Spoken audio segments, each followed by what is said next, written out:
Perdonad que nos hemos retrasado, tenemos como siempre algún problema tonto, somos muy torpes con los ordenadores. Buenas tardes a todos por venir a una sesión más de la Universidad del Barrio. Y bueno, esta sesión de hoy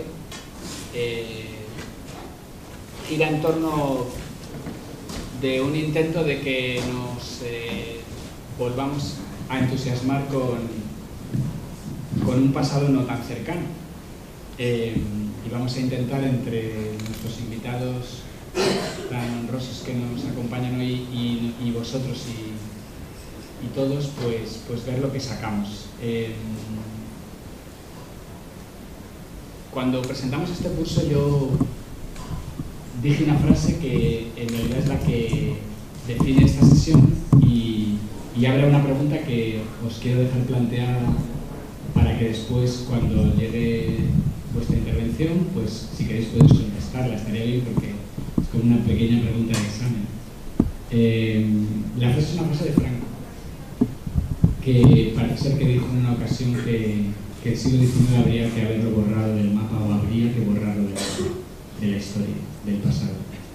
Es una frase que yo se la he escuchado a mi maestro, Manuel Pérez Ledesma, que también es el maestro de algunos de nuestros invitados de aquí hoy, que os voy a presentar muy rápidamente ahora.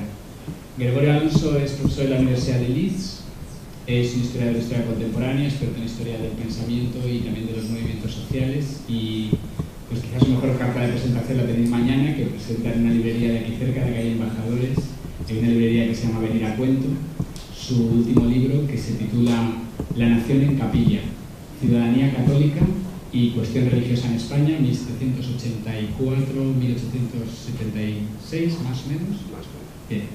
Pues la editorial Comares de Granada, mañana tiene una presentación del libro y ahí pues también lo podéis ver más en sus líderes. Hoy viene a hacernos un apoyo para hablar de cuestiones más generales, que de todas maneras afectan muy directamente a esta cuestión de qué es ser un ciudadano en el mundo católico, que seguimos ahí.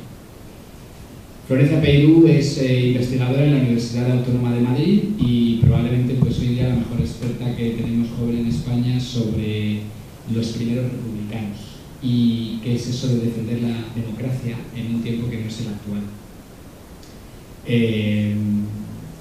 Y finalmente tenemos a Guy Thompson, que es un importante profesor de la Universidad de Warwick en Inglaterra. Tenía la gentileza de venir antes de allí para echaros una mano con esta sesión. Guy Thompson ha trabajado un conflicto en concreto, entre otras cosas, del 19 español, del que nos va a ilustrar esta tarde en un libro que también saldrá dentro de unos meses en la misma editorial Comares, que se llama El nacimiento de la política moderna en España. Democracia, asociación y revolución. Conflicto de Loja de 1861. Bueno, pues la pregunta entonces que yo os dejo planteada y os intento de alguna forma orientar antes de que ellos empiecen, yo haré unas pequeñas intervenciones después de las suyas. Es una pregunta de por qué, pues porque Franco consideraba que el cielo había que borrar.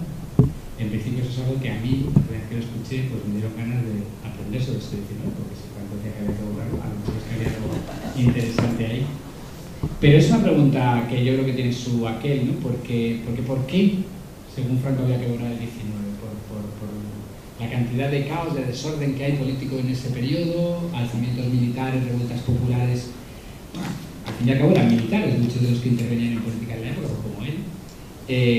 Es verdad que una parte importante de ellos eran de los que se llamaban progresistas, que no era el caso en el suyo. Algunos de ellos tenían reputación de radicales, incluso. En fin, montan una revuelta grande en 1868 y acaban con la monarquía. Bueno, él también de alguna forma no trajo la monarquía, por otro lado, aunque alguno puede pensar que después sí la trajo, pero en su momento en el 39 no, en el 36. Y es verdad que también había militares conservadores, hoy hablaremos de uno, espero bastante, que se llama Narváez. Pero no termina de ser una explicación suficiente. El 19 borrarlo, ¿por qué? Porque hubo una expropiación de tierras de la Iglesia y un cierto acoso al poder de la Iglesia. Bueno, es una forma de verlo, pero a partir de 1876 pues la Iglesia recupera un terreno muy importante institucional, se queda con toda la educación pública por un diseño constitucional pero además los tradicionalistas, los carlistas, que sería la otra respuesta a Franco, bueno, pues porque no ganaron los míos, no ganaron los carlistas, ¿no? Perdieron una guerra, 2 hasta 3, se puede considerar guerras civiles que hay en el 19 entre liberales y tradicionalistas. Pero finalmente esos tradicionalistas se insertaron en el juego político también desde la segunda mitad del siglo XIX y llegaron a configurar dentro de la esfera de opinión pública una corriente de opinión importante, tan importante que después es en la que se puede apoyar el general Mola en el 36 para convertir lo que en principio era un golpe de Estado militar en algo ya diferente, porque al tener una base social, la que produce una parte de la población de Navarra a favor de los golpistas, pues permite que se convierta aquello en una guerra ya civil como es la española del 36. Así que bueno, no está claro que tengamos una respuesta, y estaría bien que a lo mejor del público y de lo que aquí salga pues pueden salir respuestas de cada uno. Lo que sí yo querría que hoy pudiéramos entre todos de alguna forma recomprender es que el 19 tiene mucha actualidad, no es un periodo no actual, y espero que la sesión de hoy pues lo haga manifiesto. Empezamos, si os parece entonces, dándole la palabra a Gregorio Alonso, que va a hablar sobre ciudadanía en el siglo XIX español, sus límites, conflictos sociales, etc. Y vamos a ver si nos sale adelante la proyección. Bueno, buenas tardes. Para empezar, dar las gracias a Pablo y a la Universidad del Barrio por invitarnos. Pues supongo que el hecho de que dos de los que estamos sentados aquí vengamos de Inglaterra y haya que importar a gente que hable del siglo XIX, pues manda mensajes, ¿no? De por dónde va el caudillo, y ya estaría un poquito consiguió lo que dice. Lo cual es una pena, porque hay gente muy buena trabajando en este país. Estas cosas que hacemos, muy buen ejemplo es Florencia Beirú. Y bien, yo no, si no me agreden, quería hablar de ciudadanos, exclusiones, limitaciones y guerras, y reflexionar un poco en voz alta acerca de algunas nociones, algunos problemas, algunas paradojas y una presentación general para ver fundamentalmente cómo después Loja es posible, y pasando por los agentes sociales y líderes, así como las bases que hicieron posible ciertas cosas que hasta aquel momento no era posible. La pregunta sería ¿en qué consiste ser ciudadano en la España del siglo XIX? Sobre todo en su primera mitad, de la segunda nos hablarán después los compañeros. Y la ciudadanía como tal se entiende en la literatura especializada como dos cosas distintas. Puede ser un estatus legal, ciudadano es aquel que tiene una serie de derechos y los puede ejercer, y su ejercicio está garantizado por la existencia de un Estado de Derecho que actúa como agente de la soberanía nacional. Eso es un ciudadano, pero también es un productor y un consumidor. Una de las dificultades para la emergencia de esos ciudadanos en el siglo XIX es que en España no hay Estado y no hay mercado. Y voy a intentar mostrar aquí lo primero y ver qué grietas abren en el sistema y cómo se intenta recomponer y cumplir aquella idea ilustrada y democrática de un hombre, un votante, sobre todo hombre. La segunda acepción de ciudadano es una identidad, es el miembro de una comunidad de iguales, no solo como portador de derechos, sino como continuación de la naturaleza. Bien, pues si vemos, intentamos aplicar esas dos definiciones de ciudadano del siglo XIX e intentamos buscar esos sujetos, vemos que la exclusión es la regla y que el 90% de la población, desde 1812 con la primera Constitución, bueno, la segunda, en realidad la primera, la de Bayona, están excluidos. Mujeres, dependientes, iletrados, convictos, por supuesto todas las castas. Hablamos de una Constitución global, hablamos de una Constitución que se tiene que aplicar a un imperio, que se está perdiendo en ese momento. A partir de ahí empiezan los movimientos de violencia, y sobre todo y fundamentalmente en un país con un 60% de analfabetos. El ejercicio de la virtud cívica requiere cierto conocimiento, cierta familiaridad con la actualidad y cierta pulsión política, cierto interés en participar en la comunidad. Esto, el liberalismo, al identificar a los ciudadanos como poseedores y propietarios, no consigue hacerlo bien. No solo analfabetos, sino muchos labriegos y pobres. Pero se reconocen novedades. La Constitución, aunque sea una profecía que no se cumple, tiene derechos, concede derechos a sus ciudadanos, y no hay un reconocimiento formal hasta la Constitución Demócrata, un listado, declaración formal de derechos. En el 69 sí se cumplen por las presiones del Partido Demócrata sobre todo, y también de cierta parte del progresismo. La libertad de imprenta se reconoce también, pero está limitada y sometida a constante censura, tanto civil como eclesiástica, con jurados de la prensa y con cierres de cabeceras y encarcelamientos de periodistas y directores de periódicos bastante a menudo. También se reconoce el derecho a un juicio justo. El juicio justo en el liberalismo español se considera mejor garantizado si hay un jurado. La ley del jurado va cambiando con la distinta sucesión de gobiernos que van entrando en el Senado y en el Parlamento y aprueban distintas leyes que van censurando y que van haciendo uso de ese derecho justo para reprimir. Además hay una multiplicidad de jurisdicciones, y de ahí la dificultad de una emergencia de un Estado potente, nacionalizador y educador. Existe la civil y la criminal, por supuesto, pero es que también hay un fuero eclesiástico y un fuero militar. Ese Estado liberal que hace uso de la soberanía nacional es incapaz de destruir las jurisdicciones que protegen a sectores tan importantes de la sociedad como son los militares y los curas y frailes. Además, el sufragio, la elección de los gobiernos, que es lo que reconoce este nuevo sistema de funcionamiento, es censitario. Y muy importante, y es uno de los motivos de la constante cierre de periódicos, hay intolerancia religiosa. A la minoría religiosa se la persigue. A la vez están sucediendo los hechos de los que nos hablará Gay. Hay un juicio a un señor que se llama Manuel Matamoros, protestante, que crea una pequeña célula protestante en la ciudad de Granada, después de haberse visto familiarizado con el protestantismo en Gibraltar y en Barcelona, y que acaba en la cárcel. Bien, y después en el exilio. ¿Cuál es la cuestión entonces? El Estado ha sido capaz de crear un sistema de educación pública, solo justifica su existencia con el ejercicio del cobro de impuestos, sean en dinero o en sangre, llevándose a los varones jóvenes de todas las familias.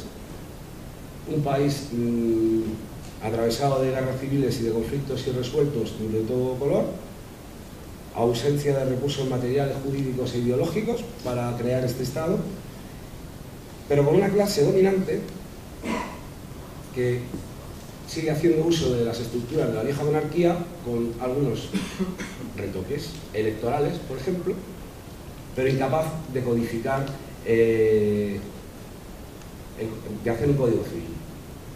El primer código civil español, 1888. Con lo cual hay una pluralidad de sistemas legales, fueros regionales de varios tipos, inmunidades fiscales y de reclutamiento militar, derecho civil privado en Cataluña, nada parecido a lo que consideramos un Estado, pensándolo desde el siglo XX o XXI. Hay una policía del territorio, por supuesto. Este Estado reprime tanto guardias nacionales como policía nacional o guardia civil, que se van creando durante este periodo. Sin embargo, se tarda bastante en crear una república de transportes que unifique y que haga posible ese mercado.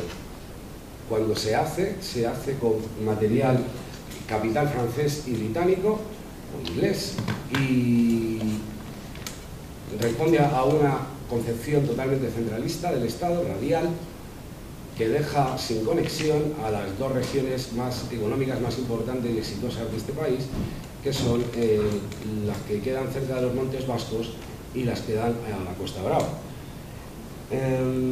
Se crea un banco central, con lo cual se pone fin a la emisión de varias monedas por diferentes entidades públicas y privadas, y bueno, se sigue manteniendo una errática y bastante poco clara política postcolonial, con intentos de recuperar México y Marruecos como un sustituto de América, donde por cierto se educa a Espartero, al igual que haría Franco después, aunque los dos tuvieran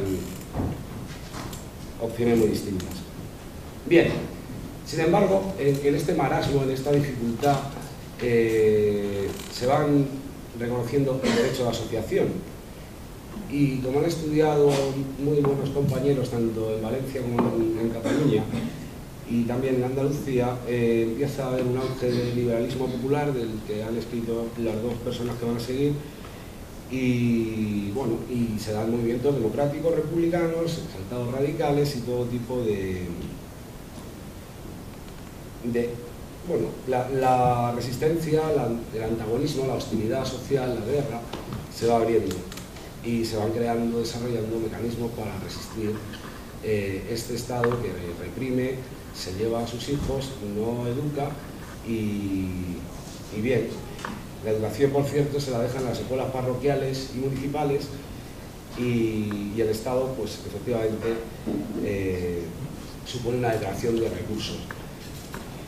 Además, un liberalismo oligárquico controlado por las antiguas castas sumadas a la nueva aristocracia del dinero, pero se van dando movimientos, como digo, carbonarios, masónicos, sociedades patrióticas, de lectura, sociedades obreras, que amenazan y que cuestionan la estabilidad del sistema. Como debería salir en la presentación, pues libelos, folletos, aleluyas, con una variedad riquísima de publicaciones populares para educar, tanto en la política como en la educación que el Estado lo da.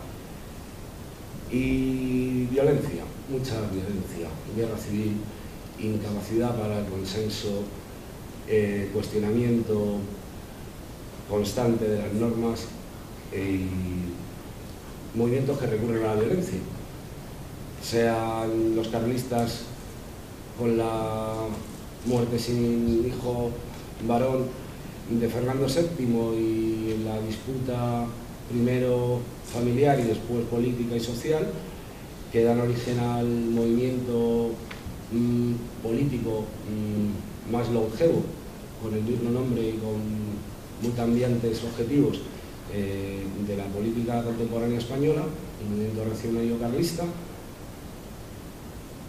que, como decía Pablo al principio, sabe jugar al liberalismo mucho mejor que ciertos partidos liberales y crea movimientos que logran 3.300.000 firmas contra la tolerancia religiosa en el Parlamento de 1869, en uno de los movimientos mejor organizados y más extensivos del naciente movimiento católico del momento. Y esta presencia católica también produce reacciones y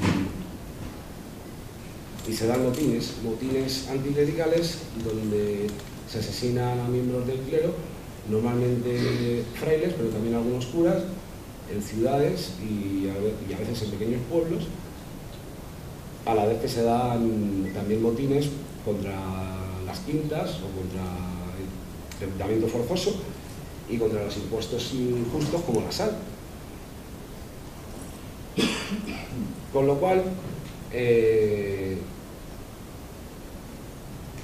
de la articulación de la violencia política y de su racionalización, así como de su prevención, os van a hablar ahora mis dos compañeros que de esto saben más. Muchas gracias.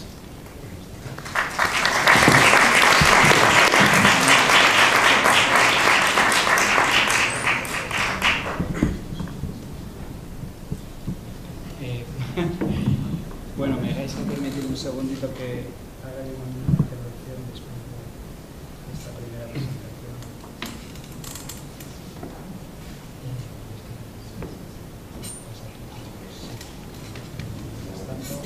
segundito.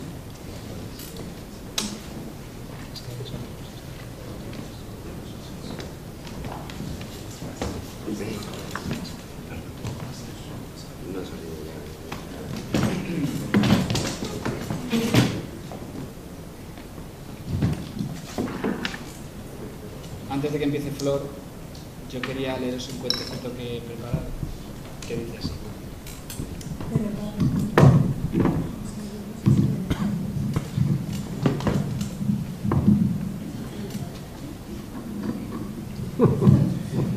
Hoy no empiece todo. ¡Vale! Vale, leo así mejor. Dice así: Mohamed Mahmoud García se preparó bien el examen de Historia de España de segundo de bachillerato de ese año de 2036. Aunque su familia era casi toda ya marroquí de origen, él estaba nacionalizado español. Su madre era española, conocía a su padre, hijo a su vez de inmigrantes en la infancia, y tenía que aprender Historia de España en el colegio. Peor había sido el curso anterior, cuando el pasado que le hacían aprender en las aulas seguía presentando la historia medieval de la península como una continuada conquista y reconquista de los territorios bajo dominio árabe y musulmán, sin rastro de las relaciones de coexistencia y convivencia entre religiones y culturas. Había momentos en que el profesor Selim Pico, también de origen marroquí, se soltaba la melena y empezaba a despotricar contra los moros que habían tenido que ser echados por los bravos cristianos españoles. Mohamed sentía en esos momentos con claridad que su profesor hablaba más de sus propios problemas de identidad que de la Edad Media. Pero con la historia contemporánea la cosa era distinta. Ahí había que aprender cosas sobre la etapa de la democracia, que duraba ya más de medio siglo desde la muerte del dictador Francisco Franco y que le parecían menos extrañas. Siguiendo las indicaciones de la profesora Margaret Smith Castroviejo, Mohamed memorizó los párrafos que su libro electrónico de texto dedicaba al tema. Margaret era de origen británico, en este caso hija de un matrimonio de jubilados, de los que se enriquecieron con la Thatcher y compraron propiedades en España a precios irrisorios tras la crisis inmobiliaria de comienzos de siglo. Aunque le había gustado crecer en España y le divertía la aún reputada vida social y nocturna de las ciudades españolas, le resultaba intolerable la indisciplina de los españoles en general, de ahí que su decisión de hacerse profesora de secundaria se viera colmada con la posibilidad de inculcar en las nuevas generaciones el sentido de disciplina y autoridad que la reforma educativa de comienzos de siglo había adoptado como bandera.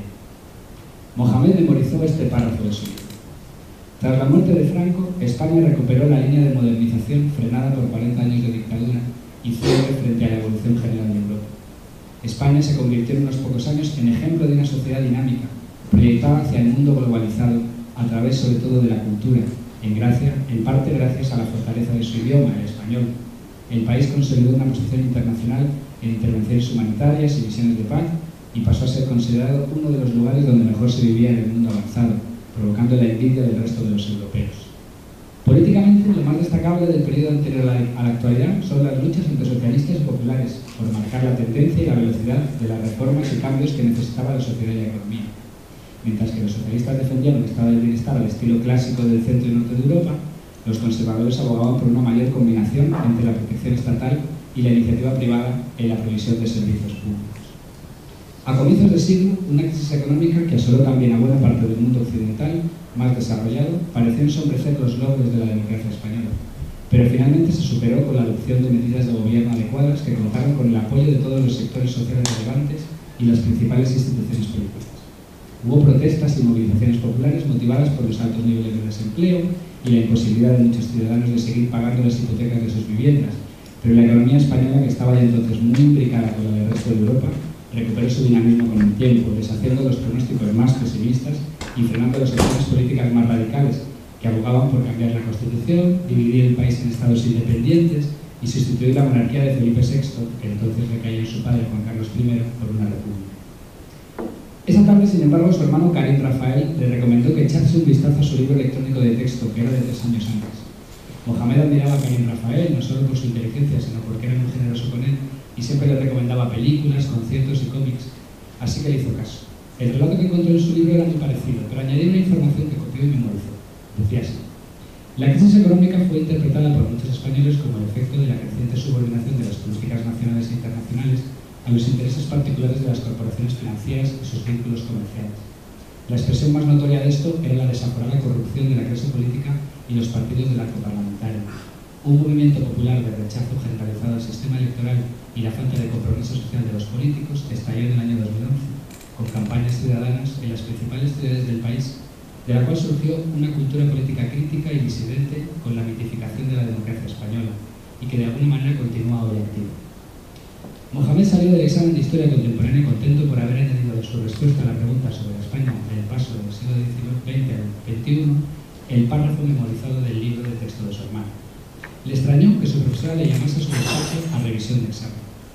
Suspendido no podía estar, aunque tampoco quería soñar con que quisiera destacarle con una matrícula de honor, pues eso lo hubiera hecho en clase. No sabía muy bien cómo reaccionar. Margaret estuvo fría, pero no dura. El examen estaba muy bien, era de hecho de los mejores, pero se había sorprendido con una de las respuestas de Mohamed y le llamaba para hablar de él. Mira, Mohamed, está muy bien que busques otras fuentes de información para los exámenes, pero con los temas de historia hay que tener mucho cuidado. Pero si saqué del libro de texto de mi hermano de información, que es de hace apenas 3 años. Sí, pero si lo han cambiado, por el que tenemos ahora es por algo. Ese libro se hizo en la etapa política anterior, y contiene interpretaciones que no es que estén equivocadas, pero siguen hoy sujetas a debates. No están probadas, Mohamed. Son eso, opiniones. Y los libros de texto solo deben de contener lo que está bien probado y estudiado por los historiadores. Y eso es justo lo que han hecho en nuestro libro de texto, ¿eh? Así que la próxima vez, si quieres ampliar, habla primero conmigo, que yo te diré dónde has de ir. Hay que tener cuidado con lo que se lee, y más hoy día en que las redes se encuentran de todo. ¿Estamos? Sí. El episodio terminó con un notable de puntuación en el examen para Mohamed. La profesora consideró que, aunque el examen estaba para sobresaliente, esa información no equivocada, pero sí debatible, jugaba en contra del rendimiento exhibido por el aula. Un notable, le espetó Karim Rafael cuando se lo contó. Menuda cabrona a ti. Pero mira, ya te dije yo que estos profesores se han vuelto todos unos reaccionarios. Ya he visto cómo las gastan desde que han dado el nuevo gobierno. Pero tranquilo, que yo te voy a dar a leer cosas que vas a flipar de historia. Me han pasado un libro que se llama Curso de Historia Provisional de Historia de España, de una gente rara que había hace unos años que se llamaba la Universidad del Barrio, que vas a flipar, chaval. La broma tiene su parte de no broma, porque con el 19 español, con los libros de texto de secundaria en España, desde los años 30 del siglo XX hasta la actualidad, hay cambios de estas características en los que desaparecen partes enteras de posibles informaciones de lo que puede haber también sucedido en un tiempo en el que no solamente había liberales y conservadores, no solamente había progresistas y moderados, también había otras cosas. De hecho, es de lo que Flor nos va a hablar ahora.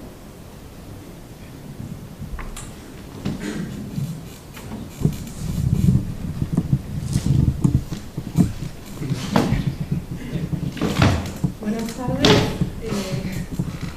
Ante todo, muchísimas gracias a Pablo y a la Universidad del Barrio por la invitación. Bueno, yo voy a hablar de los... Es que no sé si se me oye y no me puedo explicar.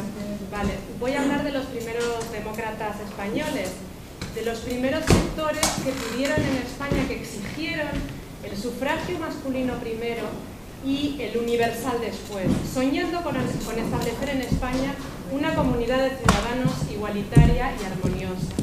Se trata de todos aquellos que formaron la fracción política de los republicanos, porque aunque inicialmente no todos pensaban que era necesario acabar con la monarquía para establecer un régimen de libertad, de verdadera libertad, la dinámica política del siglo XIX y las vicisitudes de su vida política y militante convencieron a la mayoría de estos demócratas de que sí era necesario.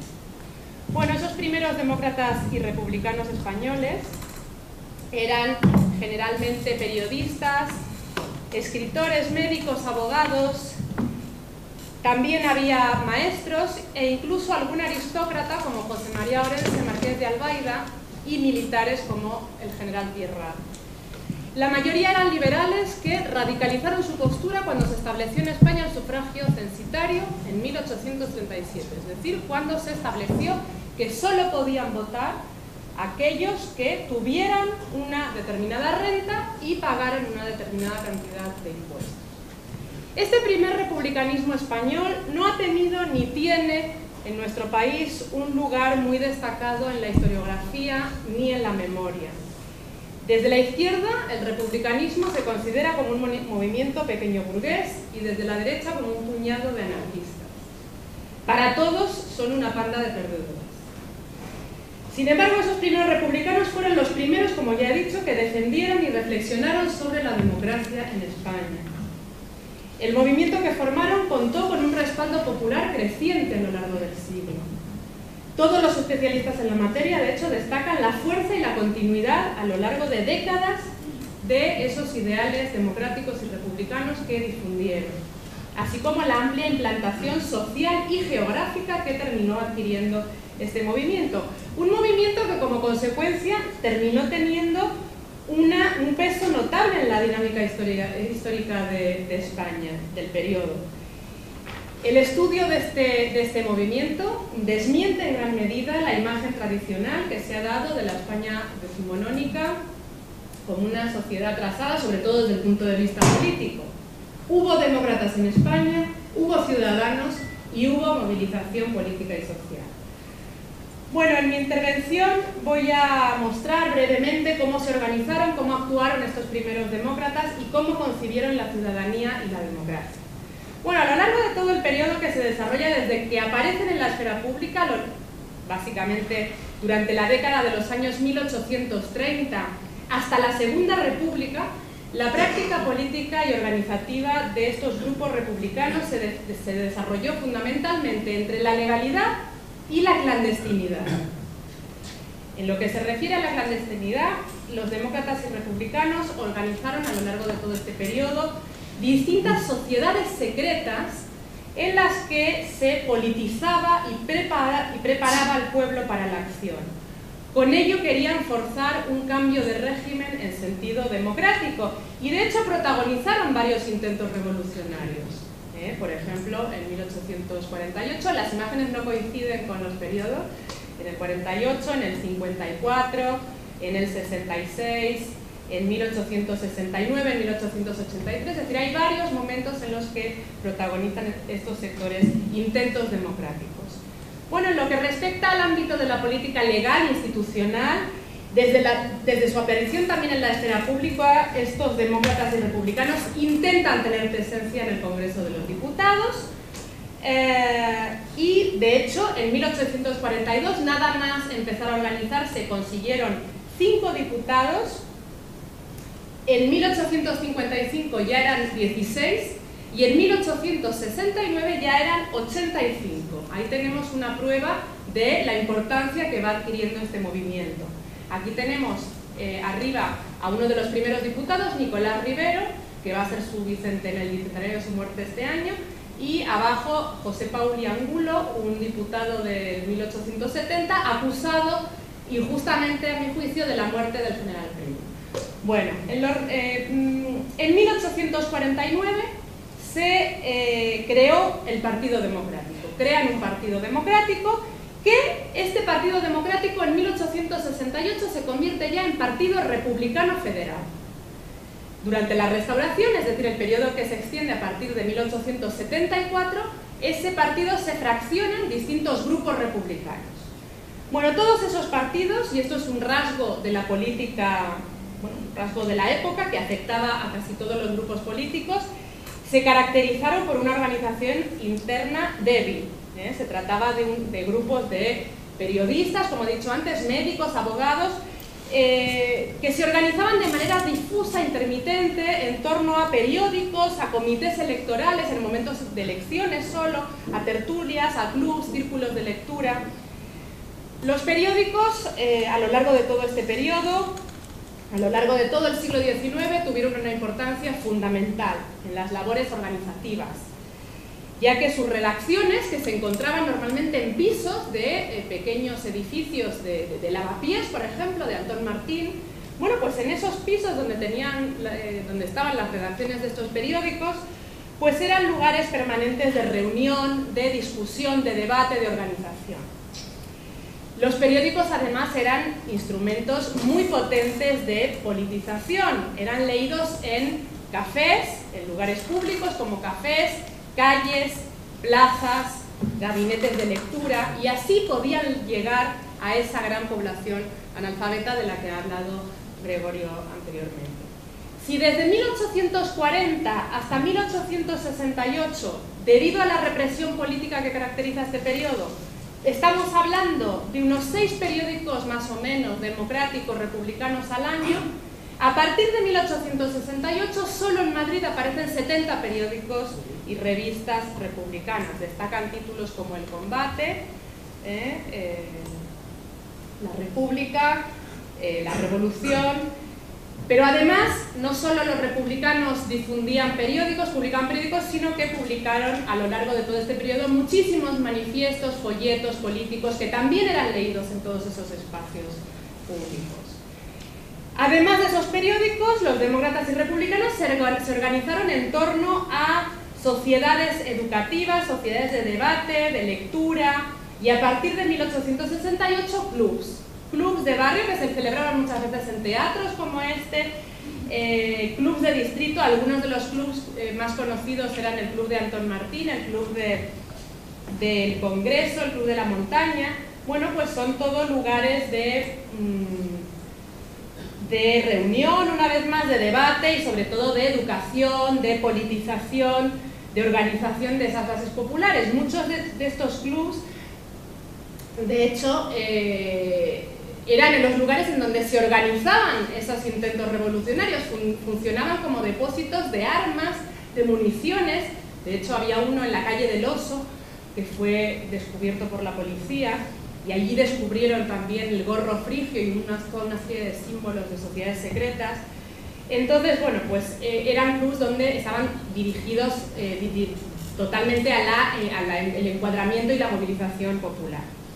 Bueno, toda esa fuerza creciente que fue adquiriendo este movimiento, el republicanismo, a lo largo de este periodo, constituyó un factor fundamental para, según se ha reconocido, para la incorporación de las masas a la política y también para la expansión en España de actitudes, valores y prácticas democráticas. ¿Pero qué democracia? ¿De qué democracia estamos hablando?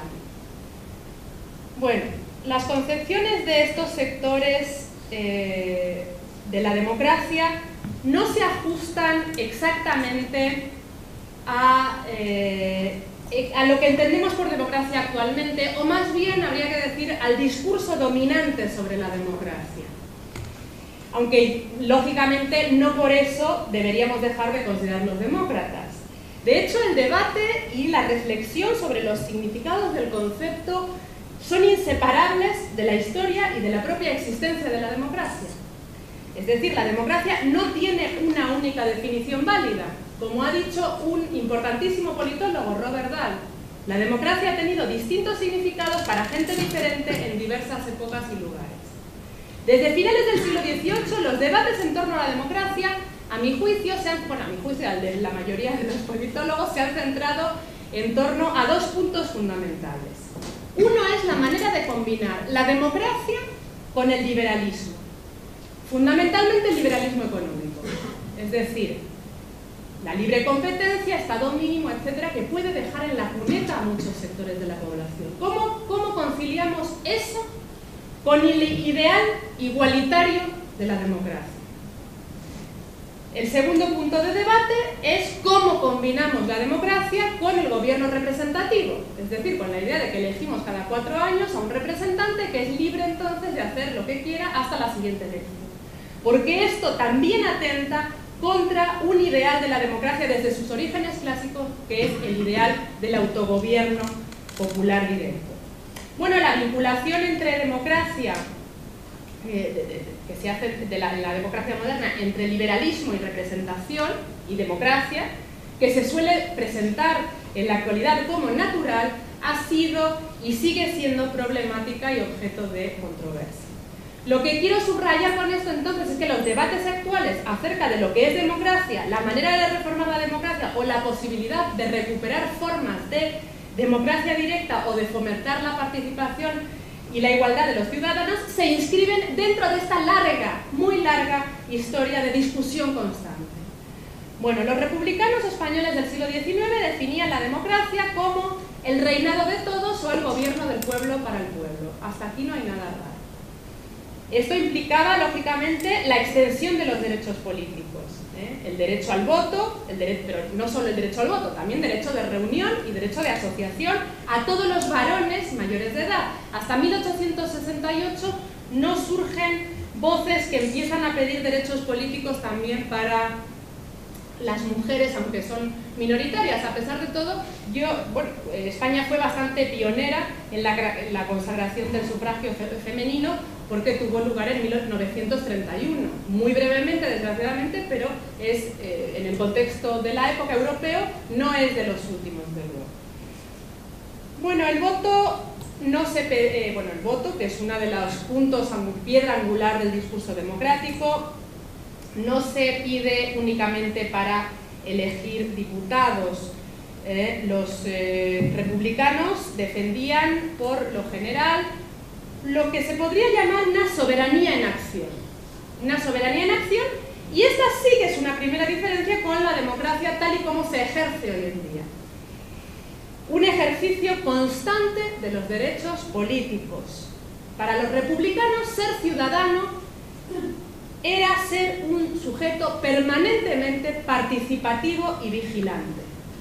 Los ciudadanos tenían que estar permanentemente inspeccionando y vigilando la marcha de los asuntos públicos. Esa soberanía en acción, por otro lado, generaba una cultura de la política inmediata, que no tenía por qué discurrir por cauces institucionales. Se hacía política constantemente, saliendo a la calle, a las plazas, discutiendo en cafés, protestando, desfilando, pero también había que vigilar y defender la libertad, y eso se lograba con la milicia nacional, es decir, el ideal de los ciudadanos en armas. Esa soberanía en acción implicaba también formas de democracia directa, la defensa de formas de democracia directa. Esto significaba que los elegidos por sufragio universal debían someter a la nación todos los proyectos legislativos para su aprobación o rechazo. Solo a partir de 1860 empiezan a surgir voces que empiezan a defender el mandato representativo, es decir, la independencia del representante, que solo debe estar limitado por la censura pública y las elecciones periódicas. Bueno, el ejercicio de los derechos políticos, esa condición de ciudadano, era necesario para garantizar la igualdad de todos los varones de un país, pero también la libertad. Para los republicanos, los sectores que no tenían derecho a participar en política o que no lo hacían voluntariamente, se podían equiparar a los siervos o a los esclavos. De hecho, eran la más tiránica, la más injusta forma de esclavitud que jamás se ha conocido. En cambio, la ciudadanía implicaba el derecho supremo de quien no conoce superior alguno, de quien es libre en sus acciones y determinaciones sin tener que dar cuenta a ninguna persona de ellas. Es decir, la ciudadanía implicaba la posesión de sí mismo. Esa participación constante era la autonomía individual. Sin embargo, no podía alcanzar esa condición ciudadana, aunque se concediera el derecho al voto, aquel que careciera de cultura de instrucción, ni aquel que estuviera hambriento y desprovisto de medios materiales. Es decir, no se podía conseguir la libertad sin garantizar una verdadera independencia de la razón y de la voluntad. Por eso, los primeros republicanos defendieron la educación gratuita y toda una serie de medidas de reforma social que son precursoras de la socialdemocracia, tal y como se instauró en el mundo occidental tras la Segunda Guerra Mundial y que se está en los últimos años desmantelando. Bueno, ya he comentado que tras la Revolución de 1868 el Partido Democrático se convirtió en Partido Republicano Federal. Para muchos sectores, para muchos de estos ya republicanos, la república se había convertido en la forma esencial de la democracia. Y la organización del Estado tenía que ser federal. Quiero señalar aquí también que los debates en torno a la estructura territorial del Estado, que también están de actualidad en este momento, también han sido una constante en la historia contemporánea de España. Es decir, no es un debate nuevo, de ninguna manera. Y también quiero señalar que el modelo centralizado que se impuso durante el siglo XIX fue una de las posibilidades que existían. Una de las posibilidades cuyo triunfo dependió de las vicisitudes de una dinámica política, de unas relaciones sociales y políticas determinadas. Bueno, para los republicanos aquí tenemos a Pi Margall, una caricatura recortando la patria, es una caricatura contraria, lógicamente, al federalismo. Bueno, para los republicanos el federalismo era una manera de garantizar esa soberanía permanente e inmediata de la que hablaba antes. Era un instrumento para conseguir ese fin. Era conseguir hacer realidad mediante el federalismo ese ideal de ciudadanía participativa vigilante en un Estado de gran tamaño. Porque, bueno, la estructura federal establecería centros de poder cercanos a un electorado enterado de la marcha de los asuntos públicos y que podía en todo momento intervenir si se consideraba necesario, si lo consideraba necesario.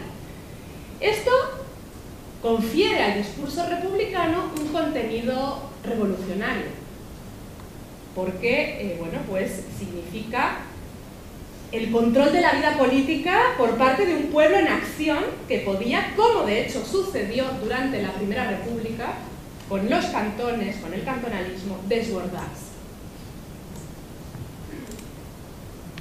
El federalismo, sobre todo para los sectores que defendían la democracia directa, aquí tenemos una defensa del cantón de Cartagena, para los sectores que defendían una democracia directa, permitía una suerte de plebiscito diario, y de política inmediata y asamblearia fuera de cauces institucionales.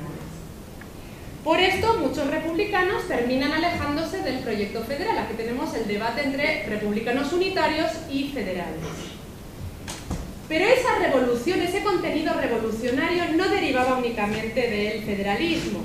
El republicanismo estuvo vinculado desde sus orígenes con la idea de revolución. Para todos los demócratas consistía en el último recurso al que aferrarse con el fin de derribar un gobierno tiránico y excluyente. La revolución en el contexto de la época se justificaba con el sufragio censitario que deja fuera del sistema a gran parte de la población, por la represión política que existe, por el exclusivismo que favorecen todos los regímenes políticos en el gobierno. Pero había algo más, no es solo por eso. La mayoría de estos republicanos pensaba que el sufragio no era el medio más apropiado para operar un cambio político, sino que para ello era necesario recurrir a un golpe de mano. Compartían una sensibilidad exclusivista, podríamos decir, con muchos otros grupos políticos del momento, que frente a la conciliación solo se concebía el derribo del adversario, pero esto era un rasgo de la política de la época, no es privativo de estos grupos republicanos. Bueno, cuando se promulgó por fin la República, la Primera República, que tuvo que hacer frente a guerras carlistas, cantonales, coloniales, los republicanos experimentan ya en sus carnes el exclusivismo que domina la vida política española, y a partir de ahí van a surgir voces que ya sí condenan la revolución, que condenan también la democracia directa. Uno de ellos es Emilio Castelar, y bueno, condenan la democracia directa con esas posibles derivas asamblearias y tumultuarias que se vincula con el desorden, y se acercan a un concepto de democracia más cercano al que conocemos hoy, legal, representativa, institucional. Sin embargo, las visiones anteriores no desaparecen en ningún momento, ya que, como he señalado, siempre existen, y es bueno, es saludable que existan, visiones concurrentes de la democracia, de la ciudadanía y de la libertad. Gracias.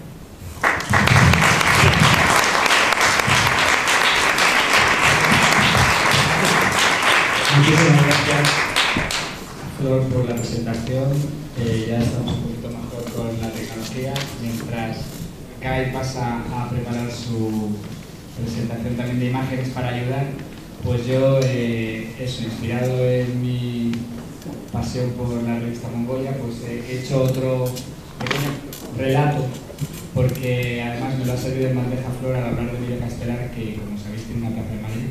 Y hay que recordar que Franco quiso quitar la estatua y de hecho desaparecieron las palabras libertad, igualdad, fraternidad durante toda la dictadura, después se volvieron a colocar, pero en cambio fijaos que en este relato Castelar es en realidad un republicano muy moderado, que está en contra de organizaciones asamblearias y formas de participación directa.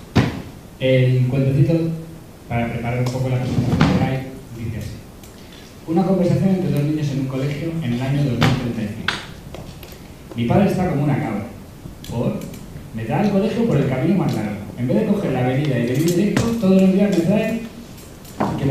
tenemos que dar una vuelta enorme. ¿Y por qué hace eso? A lo mejor porque quiere que camines más, que estás un poco obeso o que te despiertes bien antes de entrar en clase. Aunque si es por eso es raro, porque llegas en realidad más cansado. ¿Qué va? Si no lo hace por mí, lo hace por él. Es que dice que no soporta andar por la avenida, la evita siempre, no la pisa nunca. Y dice que no la pisará aunque le paguen. ¿Y eso por qué?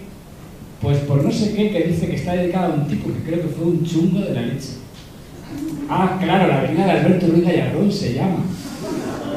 Ah, pero no se llama Avenida del Faraón. No, así es como la llaman, pero el nombre es Alberto Ruiz Gallardón. Mi padre también me contó un día que no deberían haberle puesto ese nombre a la calle y que hubo protestas cuando lo hicieron, que creo que había mucha gente en contra. Sí, pero al final se la pusieron. Creo que el ayuntamiento decidió que le ponían el nombre y a cambio le llamaban a un parque con el nombre de otra que también había protestas, pero de gente contraria. Anda, no jodas. Ahora entiendo una cosa. ¿El qué? Pues que mis padres, cuando eran más pequeños, siempre me llevaban al mismo parque, aquí en el barrio. Y yo ya aburrido de ir siempre a los mismos columpios, hechos polvo que estaban. Y le decía que quería ir a otro parque y yo que no, que a este, del barrio. Y ya un día me contaron que es que le gustaba porque tiene una estatua que se pagó con el dinero de los vecinos y que está dedicada a una tipa que creo que hizo cosas por la gente. Ah, sí, a mí me lo contó mi abuelo, se llamaba Ada Colau. Ada Colau, que en el parque te has colado, jaja, jaja. En Madrid hay muchas calles que no sabemos a quién están dedicadas.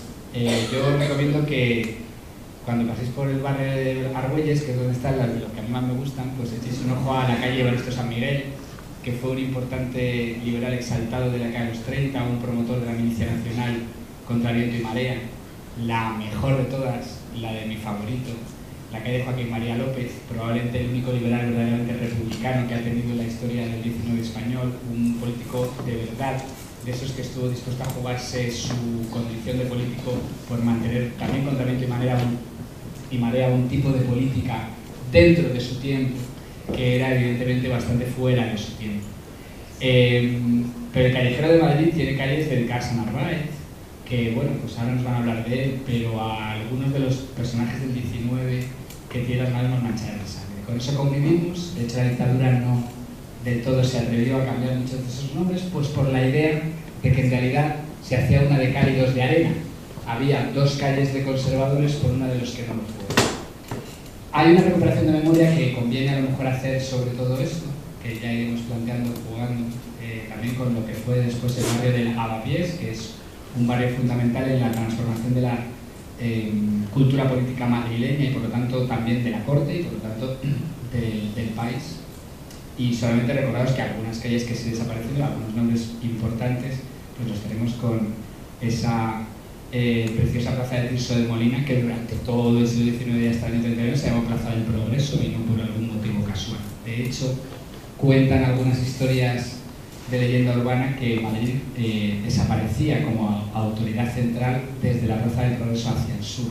El barrio de Lavapiés no estaba controlado por las políticas, las instituciones. Vamos a dejar a Guy, si tiene esto más o menos en orden, que nos cuente el levantamiento de hoja. Ahí lo cierras. Vale.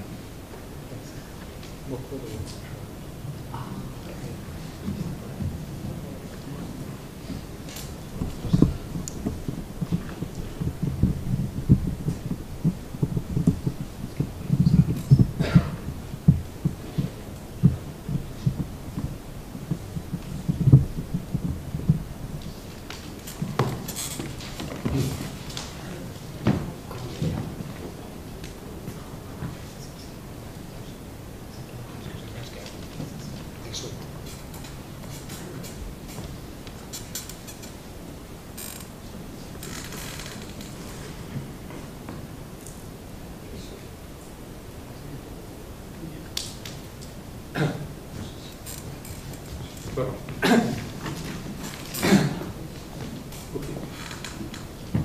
Gracias, Pablo, por me haber invitado a esta mesa. Mis órdenes de don Pablo son que yo contaré una good story, una buena historia, evitando teoría y lenguaje excesivamente académico. Llegué a la historia de España en los años 90 del siglo pasado, después de 25 años dando clases en la historia de América Latina y investigando la historia de México. Mi último proyecto sobre México fue de explorar la recepción del liberalismo y secularismo, la separación de la Iglesia y el Estado, en los pueblos indígenas, náhuatl y totonacas de la Sierra de Puebla, en el sureste de México, famosos por la contribución de sus guardias nacionales al triunfo contra el ejército francés, la batalla del 5 de mayo en Puebla en 1872, y también por el apoyo a la restauración de la República en julio de 1867. Hice esta investigación a través de una biografía del cacique indígena máxima de la zona, Juan Francisco Lucas, llegando al fin de su vida. Él participó en dos revoluciones liberales, la de mediados del siglo XIX y la revolución del principio del siglo XIX.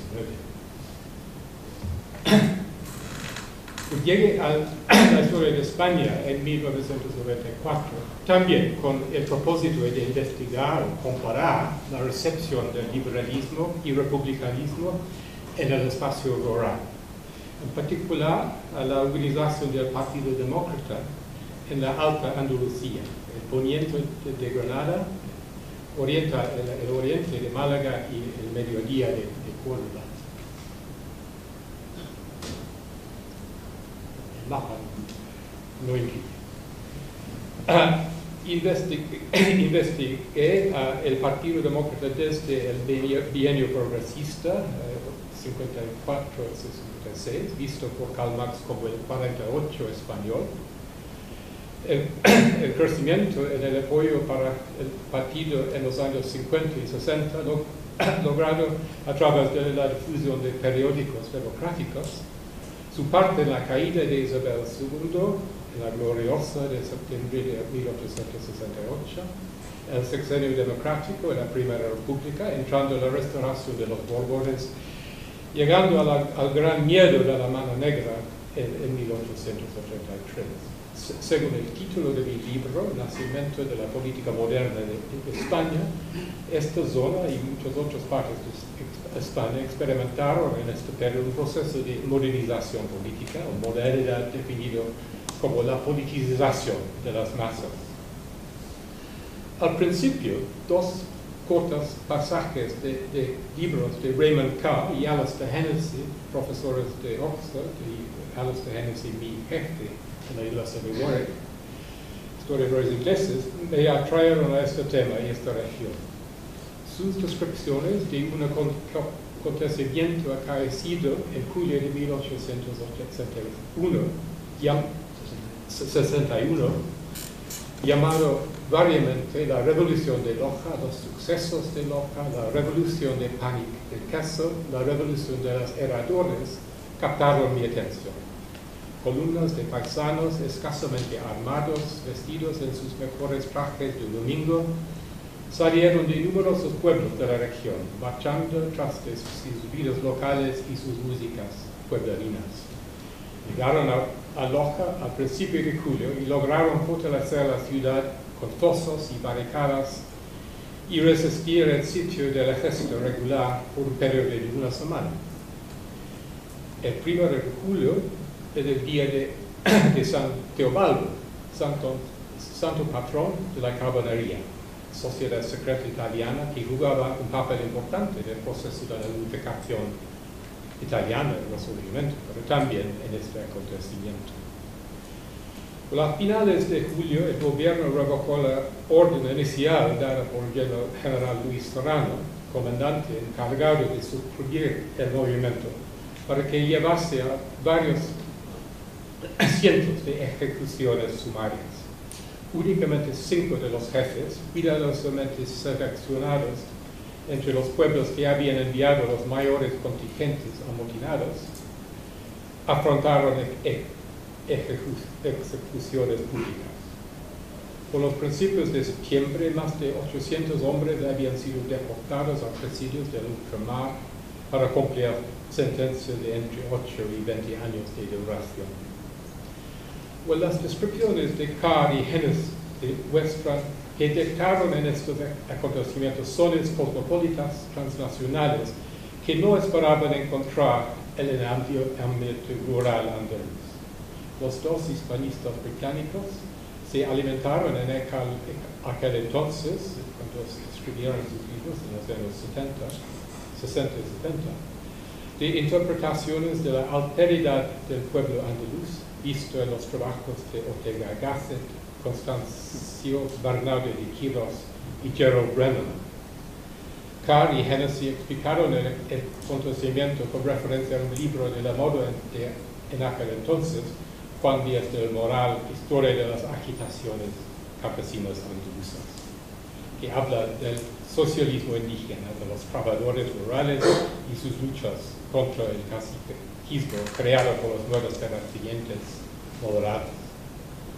El hecho que el líder máximo del levantamiento, un herrador veterinario, Rafael Pérez del Álamo, fue el vecino del cacique máximo de la zona, Ramón María Narváez, como sabemos, el caudillo máximo de España durante el reinado de Isabel II, prestó cierto melodrama y metáfora al asunto. Aquí tenemos el palacio de Narváez y la casa de Pérez del Álamo está incluida dentro de la casa del palacio de Narváez, por un conflicto entre estos dos.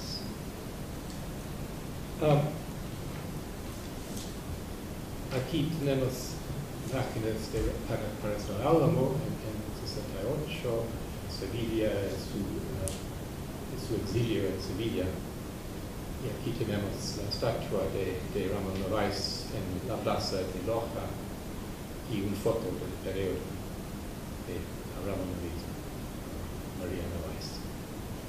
Aquí tienes la calle de la Carrera de Loja y ves el palacio, el fin de la calle, y ves también la casa de Pérez del Álamo al lado.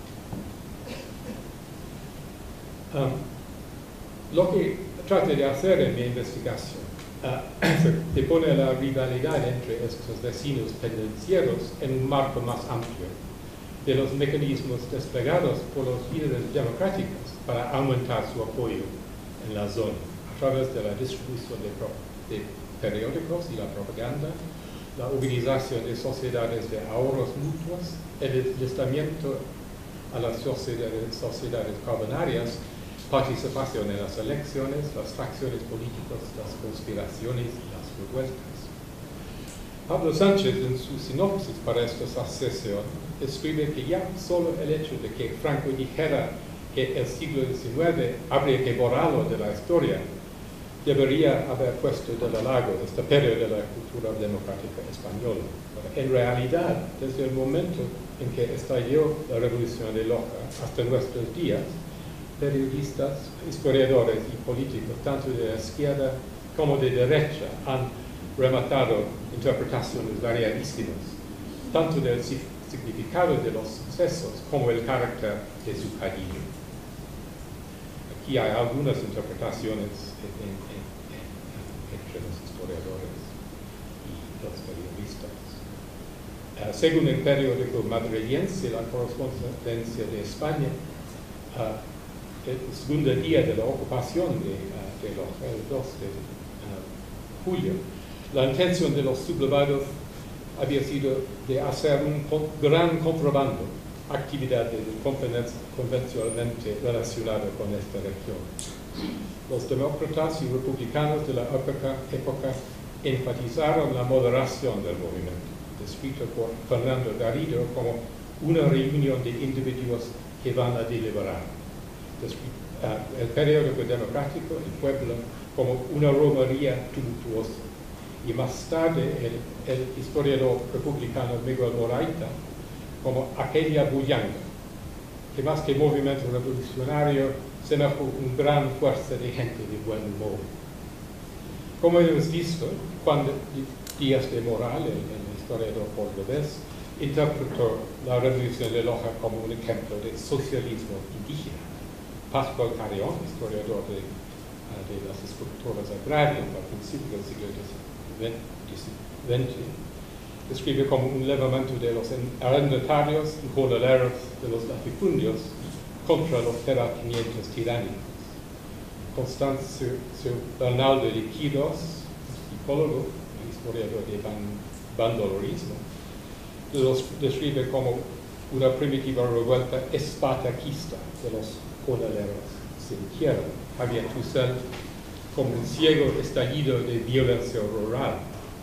Raymond Carr y Roberto Gildea, historiadores de Oxford, como una revuelta agraria con matices milenarios. Antonio Miguel Bernal, un historiador agrario de Sevilla, como un ejemplo de utopianismo espontáneo. Manuel Unión de la Lara como una manifestación de espontaneidad mecánica por parte del jornalero andaluz sin tierra. Aires Roel, el historiador del Partido Demócrata, como consecuencia de la adhesión de los dirigentes a ideologías exóticas y republicanas de carácter no español y socialistas. Y un historiador malagueño de los años 60, José Luis Villanchite, como ejemplo de los demócratas utilizando a los campesinos hambrientos de tierra para sus cabeleos políticos de Trump. Pues si la mayoría de las historias generales presentan la Revolución de Loja como un gran jacquerie, una rebelión de campesinos, una reacción frente a la modernidad, los historiadores que han examinado los sucesos de Loja más detenidamente, con la ayuda de la autobiografía del líder Pérez del Álamo, publicada en Sevilla en 1872, han identificado aspectos que vinculan la revolución con los pautas generales de la política española decimonónica de la mitad del siglo. Raymond Carr reconoce la importancia de las tradiciones de liberalismo exaltado y de faccionalismo pueblerino. Antonio Calero, historiador de obrero de Granada, constata como la ocupación de Loja sucedió en vísperas de las primeras huelgas de segadores contra el trabajo astajo en Andalucía Oriental. Clara Lida considera la revolución como la primera manifestación de la potencia de las clases populares en la España meridional. Pues si la revolución de Loja no ha caído en el olvido en el mundo de los políticos, historiadores y periodistas, ha sido en gran parte por el carácter raro de su caudillo. Hasta el fin de su larga vida, Rafael Pérez del Álamo fue un gran promotor y publicista de su concepto federal republicano de revolución, practicando su profesión de veterinaria hasta el fin de su vida en Arcos de la Frontera en enero de 1911. El maestro Pérez llamó la atención de 3 generaciones de políticos y intelectuales. Su propia generación de demócratas como Fernando Garrido y Magal, el mundo republicano de la Restauración como Miguel Moraita y Emilio Rodríguez Solís, y al principio del siglo XIX, con la erupción de la política de masas, el novelista Benito Pérez Galdós y el fundador del Partido Socialista Juan José Morato. La revolución de Loja provocó tanto polémica porque se diferenció de un modo fundamental de las otras revoluciones del siglo XIX en español. No había ningún pronunciamiento, el ejército no estaba implicado, tampoco los partidos liberales. Las consignas que engalanaron las pancartas llevadas por las columnas de rebeldes de sus pueblos conformaron el pedigrí democrático del movimiento.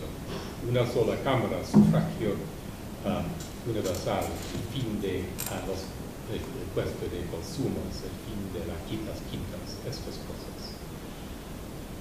Y se ve también en el llamado de Pérez del Álamo al principio del movimiento, cuando llamó a los pueblos a las armas. Aquí lo tenemos. No voy a leerlo.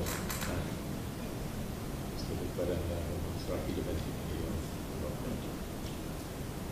Se ve que es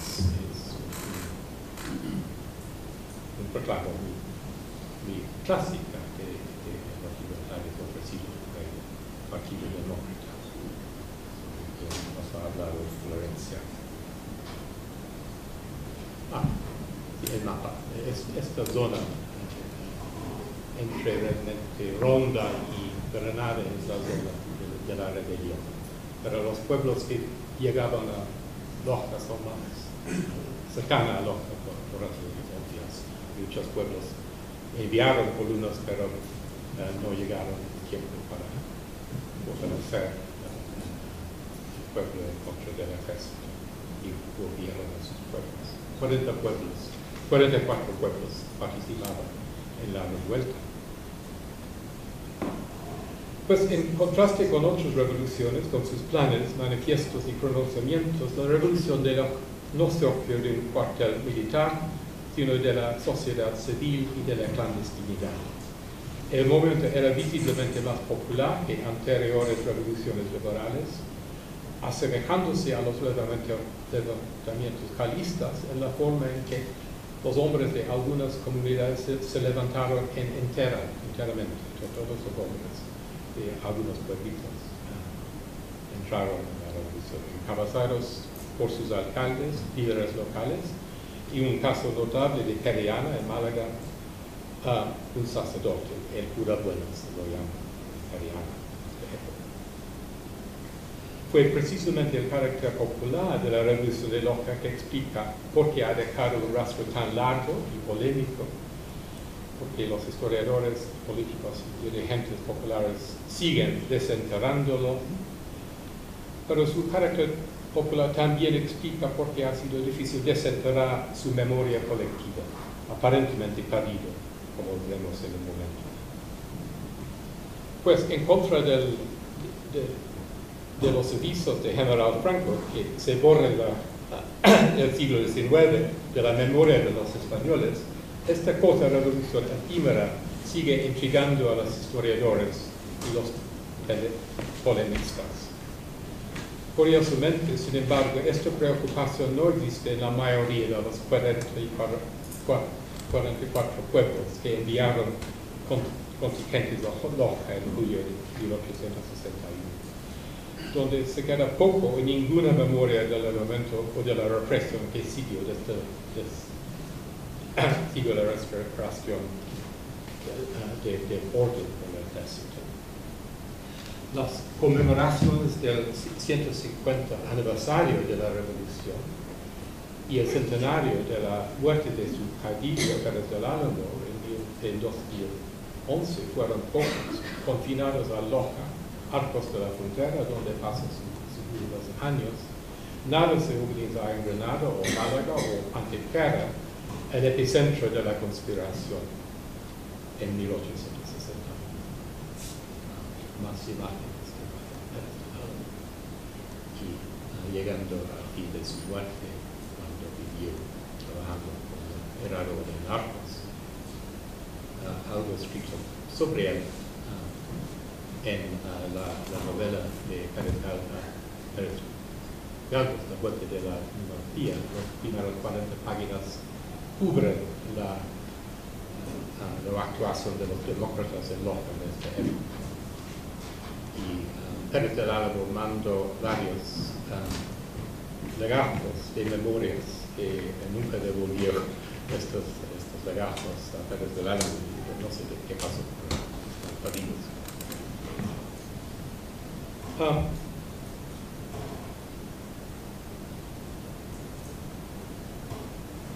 Estos eventos de conmemoración este fue pagado por el Ayuntamiento de Arcos en el mes de su muerte, en enero de 1911.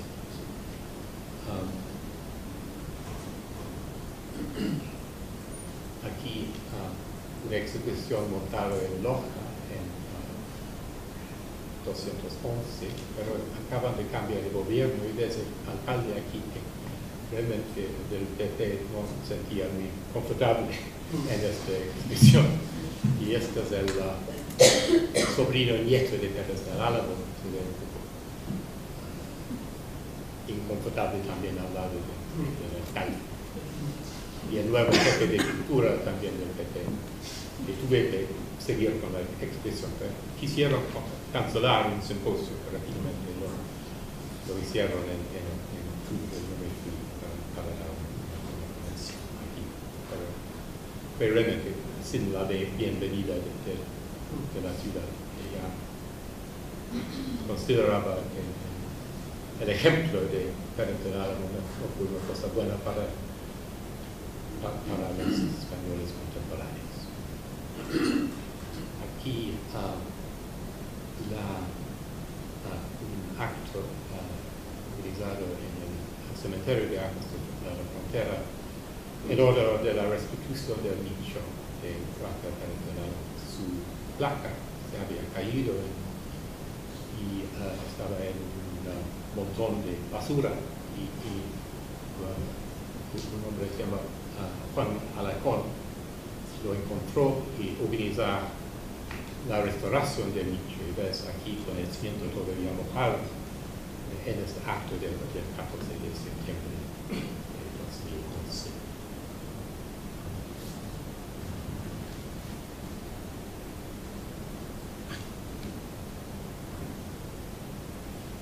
Y aquí otro grupo en Arcos, miembros de la Izquierda Unida, organizado un homenaje y una serie de poemas y música para homenajear en enero de este año. Pero en otras partes de Andalucía no hay evidencia de más homenajes. Lo he incluido simplemente para mostrar el centro de la organización de la sociedad secreta en Antequera, una ciudad mucho más grande que Loja, con varias fábricas de textiles de lana. Y el mano de obra de esas fábricas creaban la base del apoyo del Partido Demócrata en Antequera en estos años, desde el bienio hasta bien entrado en la restauración.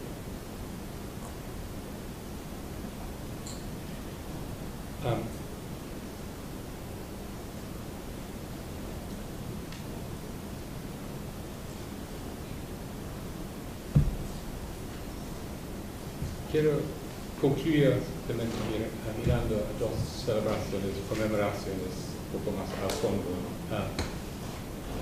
antes de decir un poco sobre mis conclusiones en mi libro de la estructura asociacional y la relación entre líderes y los pueblos en la zona.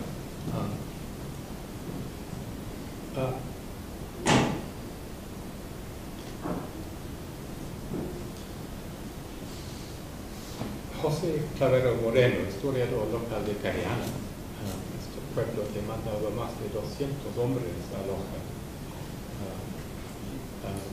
con el cura Bueno como el líder, también el heredor del pueblo, Morales Moscaso, también un líder. Explica el olvido y la ausencia de una memoria colectiva de un episodio tan sobresaliente, especialmente en su pueblo que sufrió una ejecución pública por garrote de su vida, Albaytar, Morales Moscaso, por la forma en que las sociedades secretas que habían organizado el levantamiento fueron disueltas en un proceso judicial basado en el Código Criminal de 1948, nombrado espontaneamiento. es un proceso que si uno lee la parte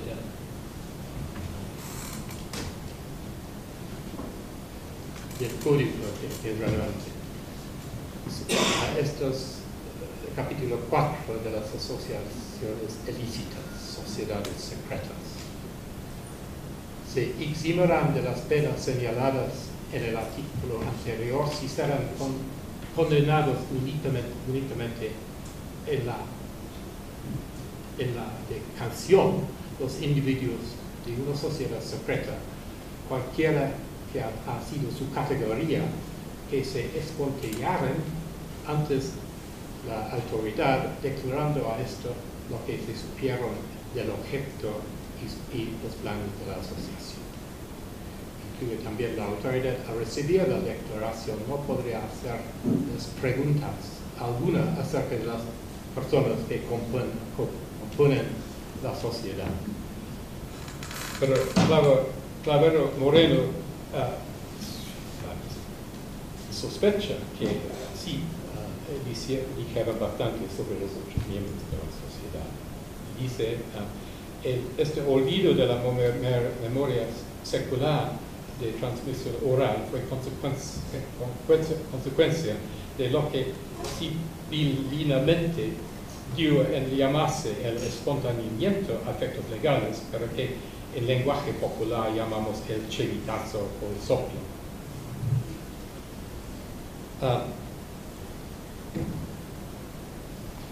Y cuando este proceso falló y muchas personas no se espontanearon, perdón, verga es bastante compleja, la memoria por supuesto sobrevivió, pero dentro de la intimidad de la sociedad secreta. Y la historiadora argentina Clara Lida y otros historiadores han mostrado cómo la cultura de la clandestinidad establecida durante el periodo sobrevivió el sexenio, pasando a la restauración para convertirse en un aspecto importante del anarquismo rural.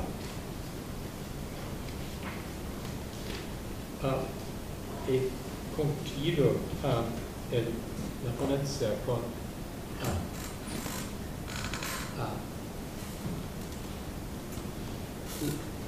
dos descripciones de estos eventos, el de Periana en agosto de 211,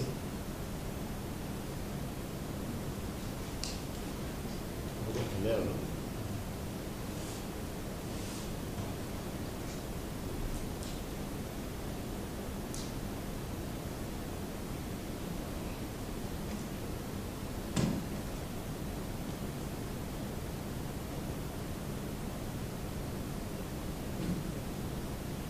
Y el acto cívico llevado a cabo en Arcos en septiembre.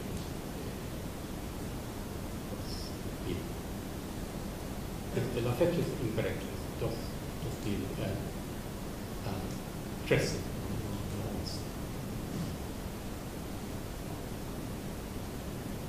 Y esta es la descripción del evento por Alfonso Añate, un periodista local.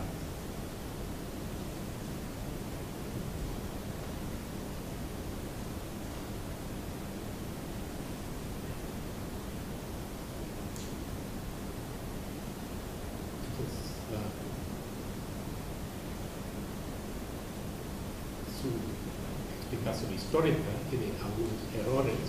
Lo que es claro, esta levantamiento fue muy pacífico, muy pocos muertos, y Pérez de Largo sabía muy bien controlar las masas, y por esto fue tanto interés en él entre los partidos políticos.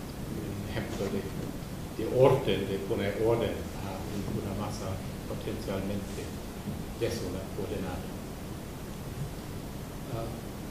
La represión fue terrible, realmente fue mal, 5 muertos, pero empezaron con la intención de poner 300 muertos a la Galgoro, que decidieron limitarlo simplemente a 5 de pueblos muy cuidadosamente seleccionados para administrar terror en varios lugares, pero no un terror general. Estamos abajo del gobierno de O'Donnell, de la Unión Liberal, y él no quiso asociarse con la represión de su gran rival, Narváez, sobre todo en el 57, cuando después de un levantamiento de julio de 57 en Sevilla, habían más de 300 muertos sin causas, sin juicios, después de este muy pequeño levantamiento fracasado en Sevilla en 57. Entonces, no era una represión muy fuerte, pero era muy cuidadosamente elegido estos 5 muertos y tenía su impacto a nivel local en el pueblo para obliterar la memoria, conservarlo al menos en la clandestinidad. Siguiendo con la descripción de Oñate, describiendo la actividad de Pérez del Albo en sus últimos años. Sobre todo se fundó el Centro Obrero y la Sociedad Fraternal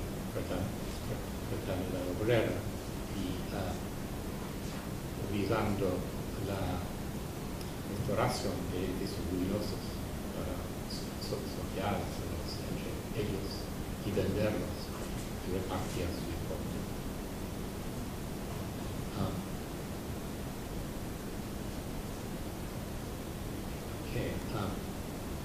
Esto es interesante.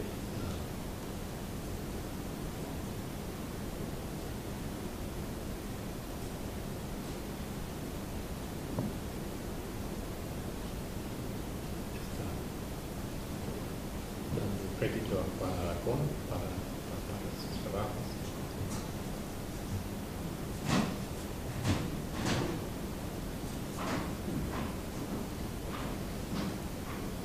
Y estas son las instrucciones a los agentes de Arcos en el presente, que es interesante la relación entre el acto en el cementerio y de usarlo para educar al pueblo y ver la significancia de la vida de Pérez del Albo. Bueno, para concluir,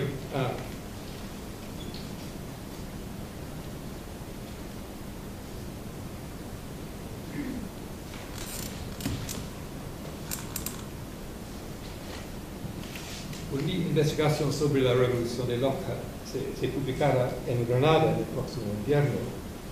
Soy más seguro sobre las conclusiones del estudio en relación de los objetivos de los líderes demócratas y su organización, que soy de los fines y objetivos de los miles de hombres que se unieron a las sociedades secretas y marcharon con sus camaradas detrás de las bandas de viento a Loja en julio de 1861.